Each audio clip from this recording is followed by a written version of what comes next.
Muy buenos días, sean todos bienvenidos a nuestro canal Logística para el Mundo, Sena Maicao.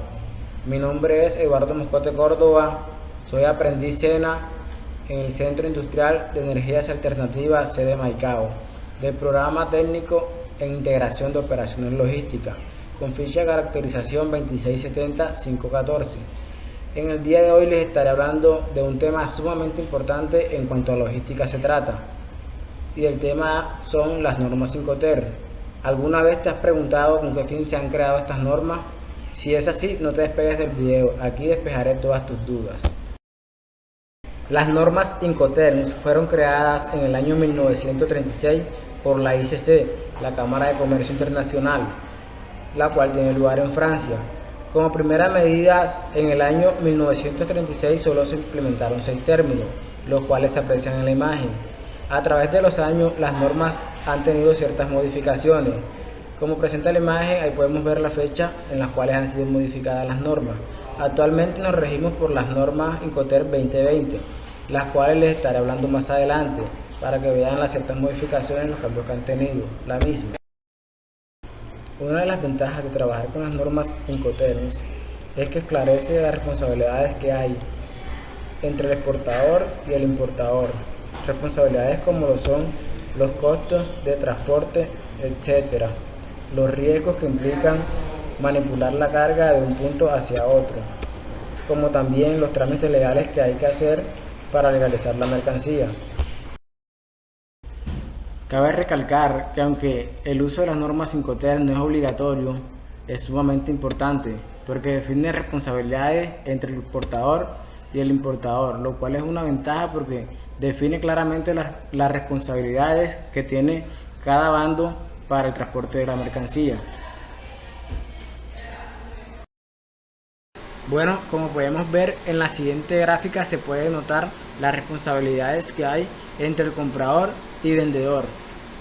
Como podemos ver, los puntos verdes hacen referencia a las responsabilidades del vendedor, mientras que los grises hacen referencia a las del comprador. Si podemos observar detenidamente, en el primer término, en Eastward, el vendedor tiene muy pocas responsabilidades en cuanto al riesgo y la legalización, transporte, etcétera, de la mercancía. En la segunda terminología, también podemos observar que el vendedor tiene muy pocas responsabilidades, pero aquí sí vemos un cierto aumento en cuanto a las responsabilidades. En el tercer término, en Facts, podemos ver cómo las responsabilidades del vendedor va en aumento, pero aún sigue siendo mayor las responsabilidades del comprador. En el siguiente término, las responsabilidades se dividen como en un 50-50. Podemos ver que los riesgos implican al vendedor. Igualmente pasa en C y F, donde se comparten las responsabilidades, pero los riesgos corren por cuenta del vendedor. Lo mismo pasa en CPT, pero aquí las responsabilidades del vendedor son aún mayor que las del comprador.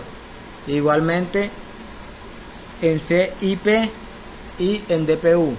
En DAP podemos notar que también pasa lo mismo. Esto nos quiere decir que dependiendo la terminología que utilicemos de las normas Incoterm, tendremos ciertas responsabilidades definidas. Bueno, hace 20 años se utilizaban las siglas E, F, C y D para escoger el Incoterm correcto. Esto llegó a generar muchas confusiones, por lo cual la Cámara en la actualidad recomienda que se utilicen en el siguiente orden. Para cualquier tipo de transporte, para el transporte multimodal, lo cual significa que implica más de un medio de transporte para el traslado de X mercancía. Como primer término podemos observar que para ese medio de transporte se utiliza Eastward, lo cual significa en fábrica. Como segundo término podemos observar FCA, lo cual significa francotransportista. Como tercer término podemos ver CPT, transporte pagados hasta, CIP, transporte y seguro pagado hasta, DAP o DAP, entregada en el lugar, DPU, entregada en lugar descargada. DDP, entregada derechos pagados. Esta norma tiene una peculiaridad en cuanto al transporte marítimo. Ha tenido ciertas modificaciones, como por ejemplo la terminología o los términos a usar en el transporte marítimo son los siguientes: FAC o fax, franco al costado del buque; FOB o FOB, franco a bordo. Como por último tenemos ACFR, coste y flete. Si vas a transportar tu mercancía en contenedores por medio marítimo y aún no tienes claro qué término debes utilizar, tranquilo, en este video te haré saber cuáles son los términos adecuados para este medio. Las normas Incoterm han tenido ciertas modificaciones, por lo cual el transporte marítimo no es la excepción. Por lo que las normas Incoterm recomiendan los siguientes términos: en vez de FOB utiliza FCA, en vez de CFR utiliza CPT, en vez de CIF utiliza CIP. Esto si piensas transportar tu mercancía en contenedores por medio marítimo, estos son los términos a utilizar. Como podemos notar, aquí se encuentra la bibliografía, donde están las URL que utilicé para compartirles la información. Si te gustó el video, no olvides suscribirte y darle like.